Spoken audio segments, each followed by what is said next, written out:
គឺក្មេង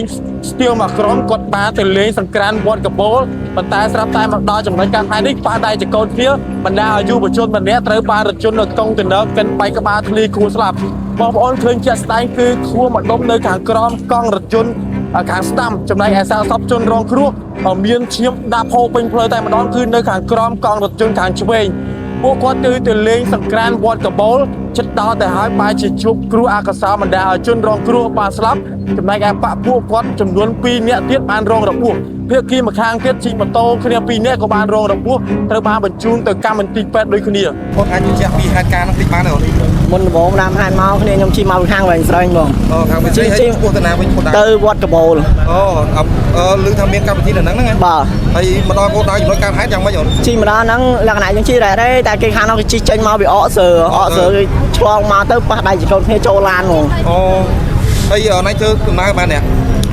ស្លាប់នេះជិះ3នាក់ខ្ញុំជិះមកម៉ូតូផ្សេងអញ្ចឹងមិនន័យថាណៃភាគីខាងម៉ូតូចេញពីខាងណាបើគ្នាណៃឬក៏មិនគ្នាខ្ញុំអ្នកអញ្ចឹងភាគីខាងជនរងគ្រោះស្លាប់នេះគឺខាងគ្នាណៃបាទគាត់មានឈ្មោះដែរឈ្មោះកាអញ្ចឹងបាទហើយឥឡូវភាគីខាងទៀតគាត់ទៅណាទៅពេទ្យអស់ហើយបងទៅពេទ្យអស់អញ្ចឹងខាងរងរបួសហ្នឹងភាគីខាងទៀតបាទហើយចុះយើងជិះម៉ូតូគ្នា3នាក់ហ្នឹង2នាក់ទៀតតែទៅពេទ្យដូចគ្នារងរបួសធ្ងន់ដូចគ្នាអញ្ចឹងគេភាគីខាងនោះគេជិះម៉ូតូមួយគ្រឿងម្នាក់ឯងគេមកពីខាងនោះគេ2នាក់ស្រីមួយប្រុសមួយតែខាងនោះគេរបួសធ្ងន់ម្នាក់ស្រាលម្នាក់អញ្ចឹងហ៎បាទអញ្ចឹងគេទៅពេទ្យអស់ហើយបាទអរគុណច្រើនណាគាត់ទៅកោគាត់ដុំឆេងការបាទដុំឆេងការបាទអាយុប្រហែលប៉ុន្មានឆ្នាំហើយអាយុ15ឆ្នាំអាយុ15ឆ្នាំគាត់អ្នកនៅណាដែរនៅស្រុកតាំងកងគង់ធំបាទតែគាត់ហងៃគាត់នៅណាគាត់ហងៃនៅបេងស្តេកនៅផ្ទះជួលបាទអញ្ចឹងថ្ងៃនេះនាំគ្នាមកលេងសង្ក្រានវត្តកបោលបាទអូមិនជិះក្រោយគាត់ដែរអត់ទេខ្ញុំនៅនៅទេ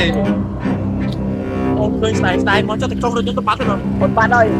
ខ្ញុំចូលមកទៅបាត់ចូលមកចិត្តខ្ញុំហ្នឹងខ្ញុំមានដឹងចាប់អារម្មណ៍ណាខ្ញុំពងស្លានមើលមកទៀតខ្ញុំបង